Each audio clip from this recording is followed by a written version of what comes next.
Yes. Please, one and all. That's usually how this starts. Everybody comes up, they get seated, and I usually have to say, guys, one more time, Avenged Sevenfold, but I don't.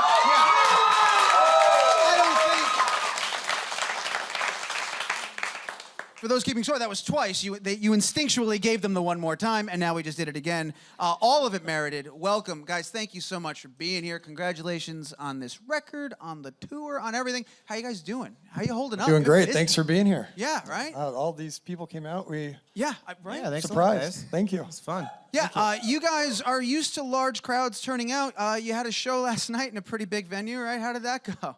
Well, let's get it straight. It's not necessarily our crowd.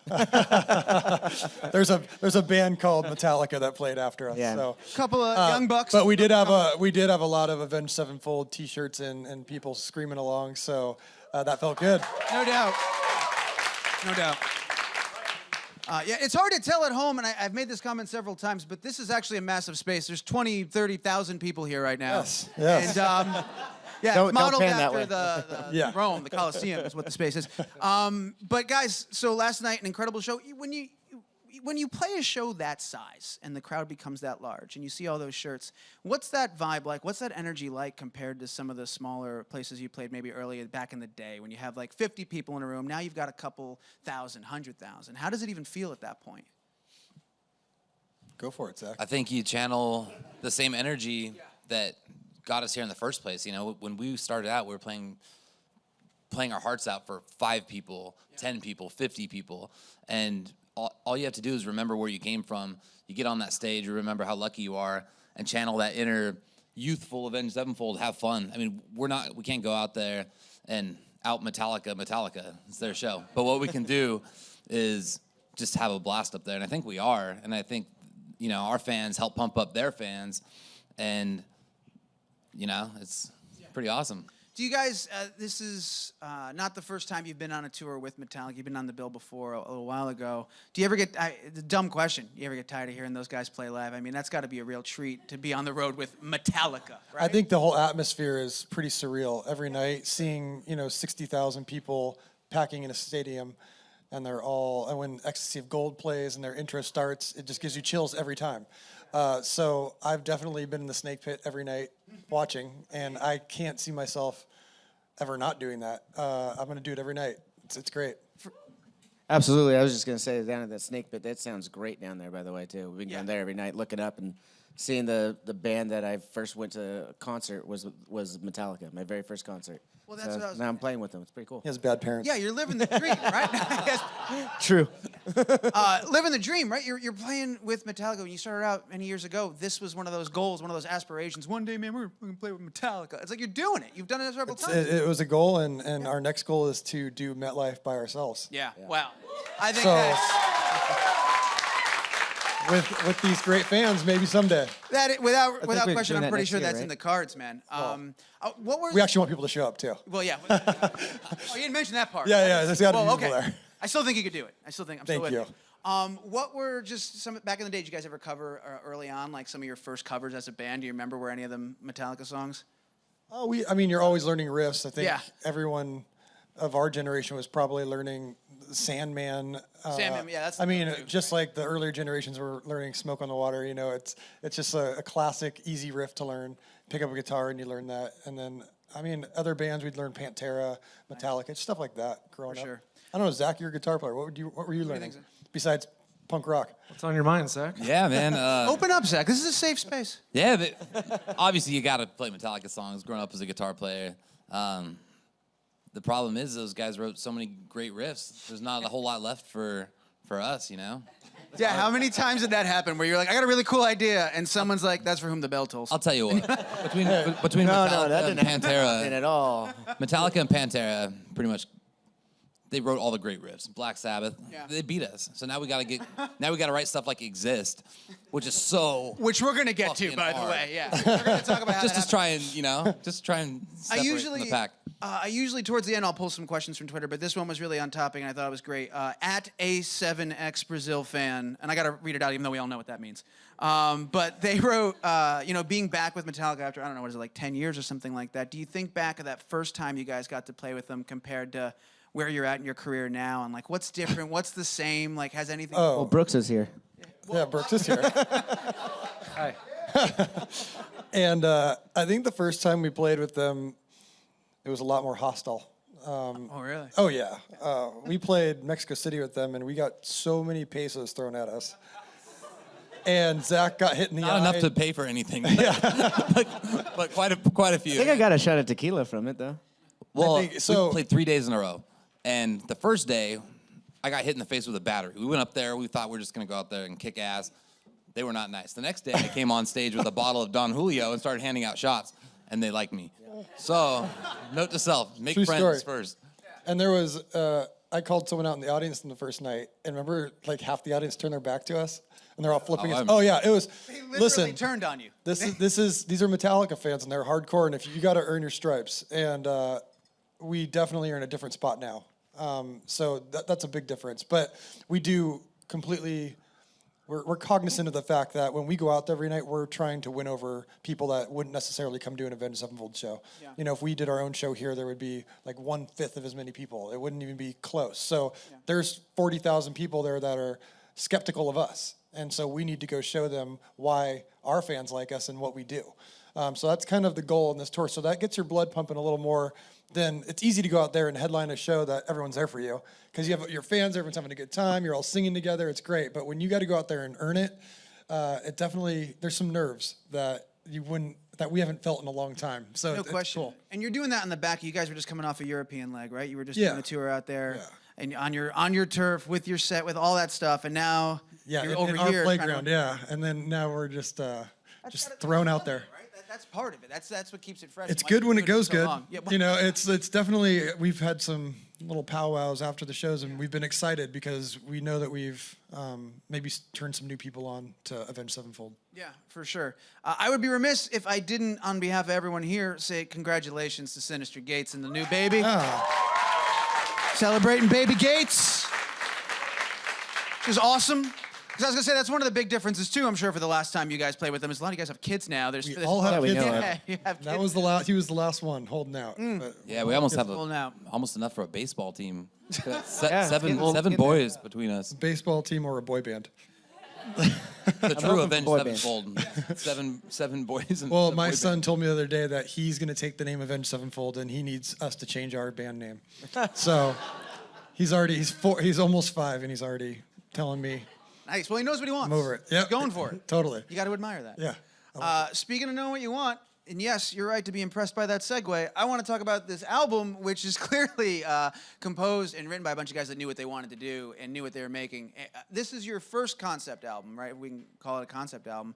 Yeah, I the think concept so. kind of got tagged by the press, but it was definitely conceptual in the way that it was made. But we weren't trying to make, a Tommy or we weren't trying to make a concept record that was necessarily a concept record in terms of like storyline. But there's obviously a bunch of cohesive elements that all work together. There's a clear through. Yeah. There's a thematic thing Yes. happening here. There's obvious different themes and stuff, which I guess begs the question: was the goal to make not necessarily a concept album, but to have this cohesive theme? Were there other themes you guys thought about? What was it about this theme that led you to this record and how you guys got here?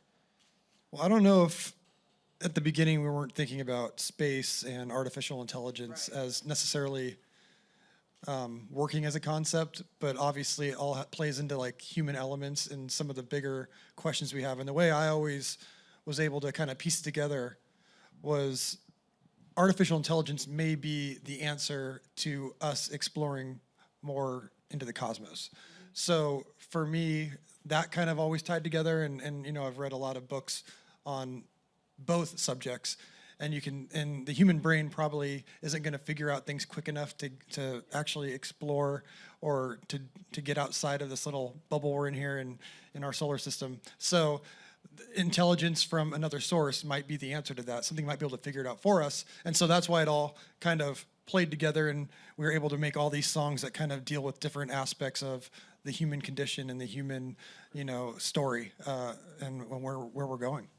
And the way you spoke to that so eloquently, obviously, I anticipated that based on the lyrical content and all that. And correct me if I'm wrong, guys, but for you, was this an album a way to get Matt to stop telling you about AI because of all the books he read? Was like, let's just get it out of your system, man? Or no, were you kind of intrigued by the theme as well, and you were looking to do things similarly sonically in a musical way? Definitely intrigued. Yeah. Same way. You know, we often like after writing sessions we'd be sitting around and just talking about it. You know, we quickly discovered that we all were kind of into the same things. We were all reading the same stuff and watching the same shows about it and everything like that, and sitting around a fire at this guy's house and just talking about it. And then we realized that we had this common idea. Sitting around a fire sounds kind of Pondering. What?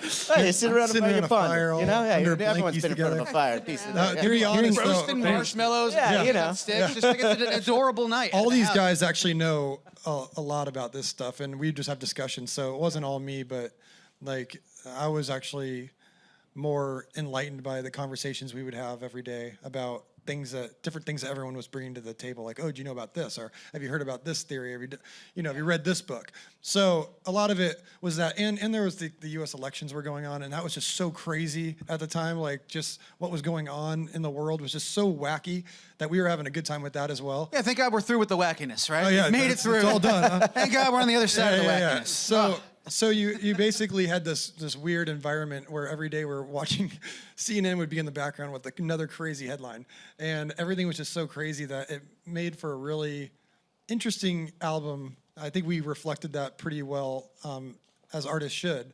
The time we were writing this record, we'd sit there and talk about all these things, and the music got weirder, and the lyrical content got crazier, and now we're here. And then we decided to go and release it without promoting it. So. Well, we'll get into that in a little bit because I want to talk about what led to that decision. But also, speaking of decisions made, you guys co-produced with Joe Barresi, who did did I say it wrong? No, you said Breezy. breezy. Cool. Breezy. Easy breezy. Yeah, and he worked with Coheed and those guys and stuff like that. I mean, talk about people that churn out concept albums, like every one of those. So was that part of pairing up with him, like, hey, we're doing something with this cohesive theme. Let's get Joe in here. He's worked on these kind of records before. Or I believe you worked with Joe before on a record? Yeah, this was my 8th record with him, so I did about 7 Bad Religion records with him, and he's the best. I mean, he doesn't say much, but when he does speak, it's usually profound, and, there's a lot of, you're right. So, but yeah, he just gets the best tones, and he understood the angle of this record, and yeah, I couldn't say enough great things about him. Joe was kind of a happy mistake, or not a mistake. What would it be? I think that's what his mom said. Ooh, sick burn. And when Brooks I'll be at talks, the you wanna Holiday listen. Inn down the street. Next Brooks is show's working on at his tight 11. 5 for the Comedy Cellar, and Mistake is definitely a wrong word, but we because we were in a lawsuit with Warner Brothers. Our old producer Mike Elizondo works under Warner Brothers, so we couldn't use him. So we were like, the record was already written. We were ready to go in the studio, and all of a sudden we have no engineer, no producer, nothing. So Brooks brought up the idea of Joe, and we're thinking, oh, he does Bad Religion records. And I looked him up, and I started really educating myself on Joe and seeing they did Tool records that I love, and Melzins. Queens of the Stone Age. Queens of the Stone Age, great sounding records. So we're like, well, let's talk to him. And then we almost didn't do the record because he has a dog, and I'm allergic to dogs. And I was like, I thought you This were is a true story, actually. it's a true story. Like, I call him, and I'm like, dude, can you just leave the dog? And he's like, I can't. Dog's coming to the studio. I was like, well, then we can't do the record. And he's like, well, then I'm not doing the record. I'm like, really? Is this really? I told him, and he's like, that can't be. You guys are pulling my leg, right? I'm like, seriously, he won't leave his. But we worked it out. Where I wouldn't do vocals, I would stay in the car What'd you do with and the warm dog? up my voice, and then run in the studio and record my vocals, and then run out.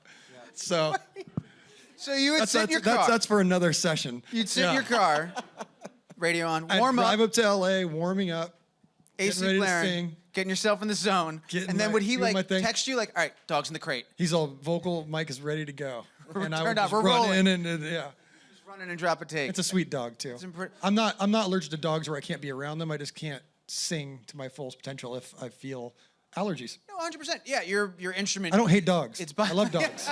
That's going to be the takeaway. That's the thing people are know. tweeting right now. M. Shadows hates dogs. Shadows hates dogs. Exclusive. I love No, dogs. not at all. Not the case.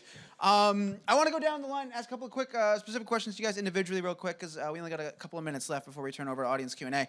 But Zach, your name, Zachy Vengeance, I was doing some research, it stems from a desire to get back at those who may have doubted you back in the day, is what I read somewhere, right? That was probably the same is that Wikipedia that said that I'm the world's first six-fingered guitarist.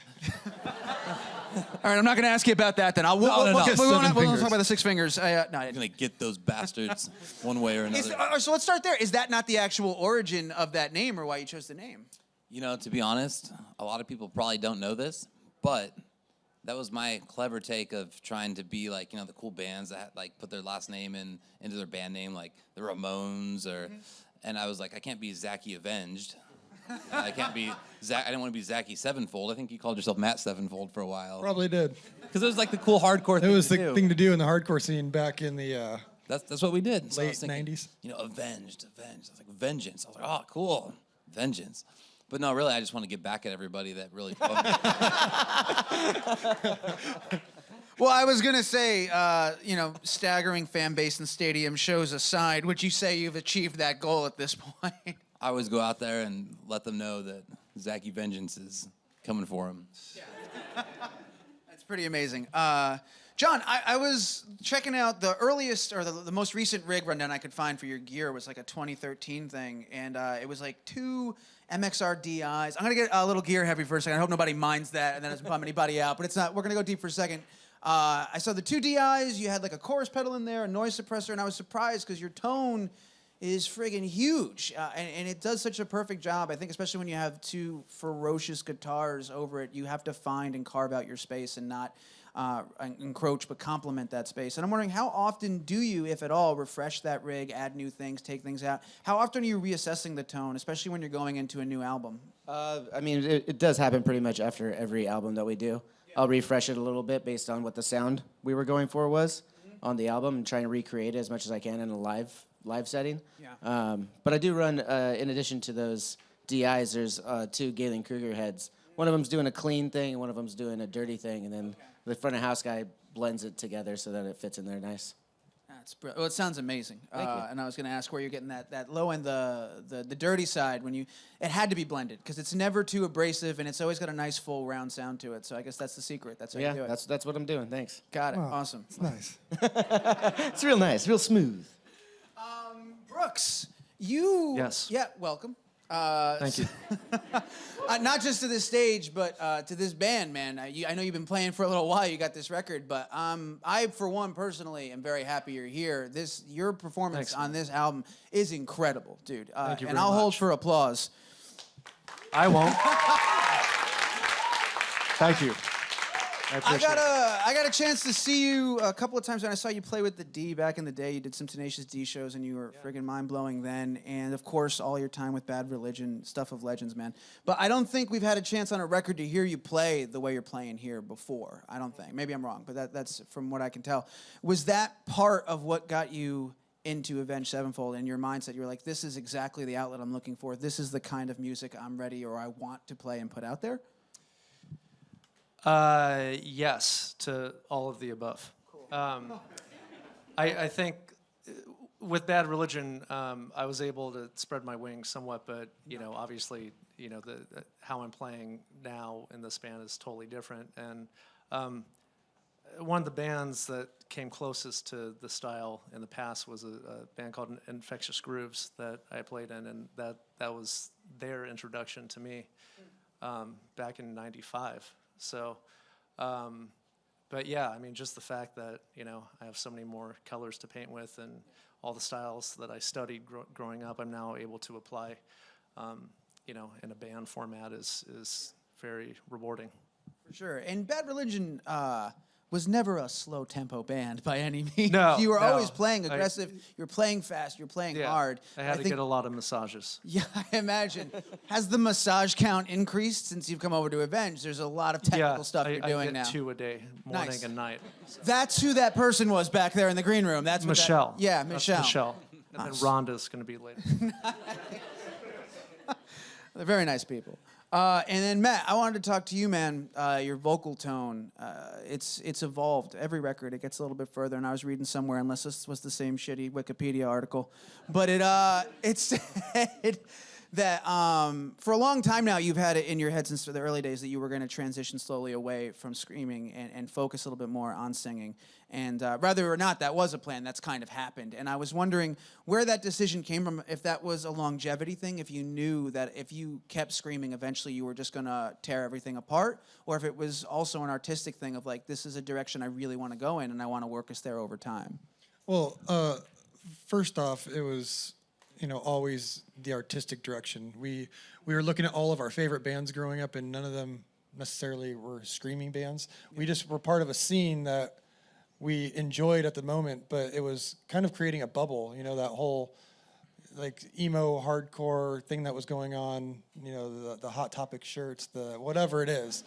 And we just felt that probably wasn't going to be something that we wanted to be involved in for when we're 35 years old or 40 years old or 50 years old. We just didn't feel like that's where we saw the band being able to grow and do whatever we wanted to do. And I'm glad we made that decision back then. And vocally, this is the first record where I'm singing from a completely different place, but it's a much healthier place. Before I was using, for all the techie nerds out there, I was using a lot of chest voice and now I'm using a lot of stuff from a different spot, like kind of getting above it all, using more of a head voice, and then bringing some of the chest into it when I need it. But it's a much healthier spot, which means I can sing longer. I can play much more shows without having to cancel anything. Yeah. And it's just a much better place mentally for me to be than just blowing it out every night and then just going, I don't know if I'm going to wake up with a voice tomorrow. Yeah. So that's kind of where the evolutions come from. And then I just like the tone of it better. And I think everyone in the band likes the tone better. So we're just going with wherever life takes us right now. Yeah, well, it's taken you to a pretty badass spot. We're gonna, in just a moment, we'll turn over to audience Q&A, but I did say earlier, and I wanted to get to it, I wanted to talk about Exist briefly. Longest track you guys have ever put out, to my knowledge, in your career. Super complex, so many cool things happening. Neil deGrasse Tyson's on there. How do you begin to compose something at that scale? I imagine a lot of whiteboards were involved, or something like... It wasn't that bad because we already had the blueprint. The blueprint was the Big Bang. And if you look at the Big Bang and how we believe, or the theories of how it happened and how the universe was very, very hot, and then it started cooling down, and you have all these phases that it goes through with radiation and all these different sorts of things. We're able to kind of look at all that in a timeline and say, well, what would the energy at the beginning of this sound like? And then when radiation comes and Earth is born, what would that sound like? And then so we were able to kind of follow that blueprint. And honestly, the first 7 minutes of that is just jamming, like jamming with Brooks and jamming with riffs and like, oh, that feels like that. Okay, that's that. And it came really quick. The hard part was putting the vocals in during the Earth segment, because vocal melodies are always what are going to make or break something. So I think musically it was knocked out of the park until vocally we had to come up with something that felt like the humble beginnings of a planet that was going to have life on it. And then Neil was an idea after the Pale Blue Dot speech by Carl Sagan was like the inspiration to get someone like Neil or Bill Nye or someone that's in the science community that is a science educator to speak at the end of the record about the human condition. Yeah, but you want that Neil voice. You want to get that. I know. That sweet dulcimer sciencey tone. Yep. You want to get that. Totally. Well, it's such a iconic voice now for our generation. Like people know Neil's voice, and he's everywhere now. How far along was the piece when you brought him in to do his part? Did he hear any of the music beforehand? Did he get a chance? Did you guys see him for a little bit? Or he wanted to hear it, and we sent him a demo, which I was kind of like shaky on because I didn't want him to. I don't know how versed he is in knowing what demos sound like, as opposed to like a real track. Like he could have said, "Well, this sounds like a mess." Like we knew what was going on. Didn't necessarily think Neil was going to know what was going on. But then he gave me a call and he said, "You sure you want me to speak for 3 minutes? John Lennon was able to write Imagine with just a few words."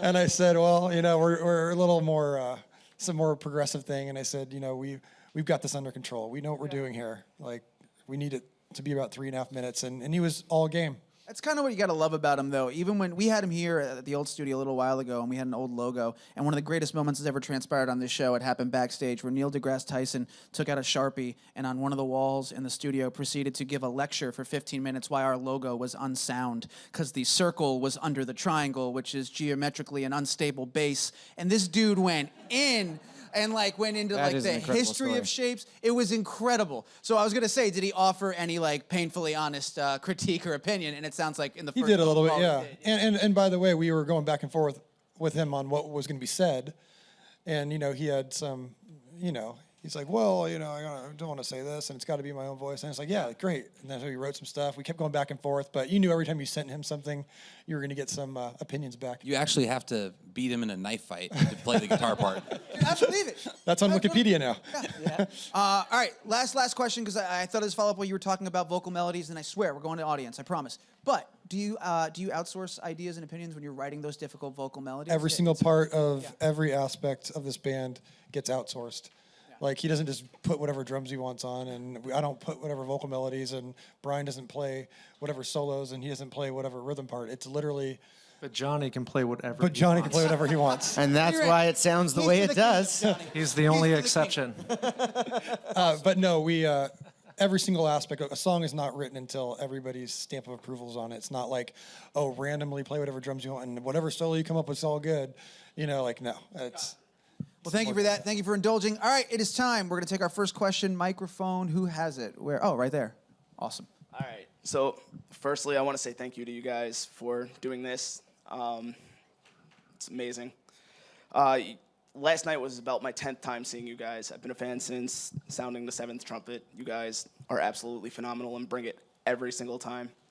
To the question, is there one song in particular that each of you prefer to play, or is your favorite song when bringing the noise live? What do you think, Johnny? Personally for me, my favorite song to play live is still Little Piece of Heaven. It's been for a while, but it's just such a fun song, and we have you could see on stage, as you guys have probably seen, that we're just having fun when we're playing that song. It's got like the comical lyrics to it and everything, the fun, playful, and it still hits heavy and everything like that, So for me, I'd have to say Little Piece of Heaven is still the one that I have the most fun playing. I think for me, I never get bored of playing Nightmare because the crowd response is always really good, and it's not a hard song to sing, and there's a lot of crowd participation. Some other songs that are bigger songs that we play a lot can either be tedious in certain levels, but I think Nightmare is cool because there's so much crowd participation, and maybe it's just not been out long enough. Maybe I'll reassess that answer, in a couple of years, but Nightmare for me. I'll say goddamn. It's because it's the shortest one, and he's The kinda shortest lazy. one, and this is the shortest answer of this evening. I think for me, particularly on this tour, being in stadiums, I've had a blast playing "Hail to the King" because there's so much space and you can really hear how open it is, and it's perfect for a stadium. It's not too much going on in a short amount of time. Like, goddamn, it's a 10-minute song crammed into 4 minutes, and we just sped it up. And it was Hail to the Queen last night for Mother's Day. That's what it was. Very Well deserved. apropos. Happy late Mother's Day. Next question is, who has the mic? Right here. Go ahead. It's shaking here. Hey guys, my name is Liz Deathmiss. I've been a huge fan since forever. I guess since I was born, but nobody knew. But my dream is, to sing with you guys, but it's not gonna happen. But my question, my favorite song is "Angels" on this album, but I love all the songs. Oh my god. What's your favorite lyric of this album? God damn. God damn is a funny story. Yeah. My favorite lyric would probably be for "Exist" because I think I was able to say a lot with just a few words. Kind of took the Neil approach. Yeah. Oh, yeah, you did write Imagine with very. So very few words, but it gives you a feeling of just detaching yourself from this planet and everyone, all your troubles, and you're able to kind of float up and just have very few words, which I think it's what every artist wants to kind of accomplish if they can. I wouldn't be doing my job if I didn't make you go back. You said "Goddamn" has a funny story.